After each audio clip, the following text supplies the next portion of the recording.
Tired of your Microsoft documents looking more like a scattered mess than a polished presentation? Let's dive straight into fixing that by adjusting your line spacing. First, select the text you want to modify, then head up to the Home tab. Look for the paragraph group and click on the line and paragraph spacing icon. It resembles an up and down arrow next to lines.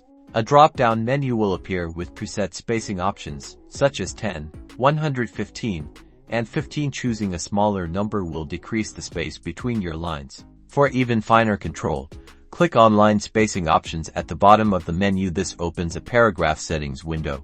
In the spacing section, you'll see before and after options set both to 0 pt to eliminate extra space before or after paragraphs. Next, adjust the line spacing drop-down. Experiment with settings like exactly and multiple to achieve your desired look. Exactly allows you to specify an exact point size for line height. Once you're happy with the settings, click OK to apply the changes. And there you have it.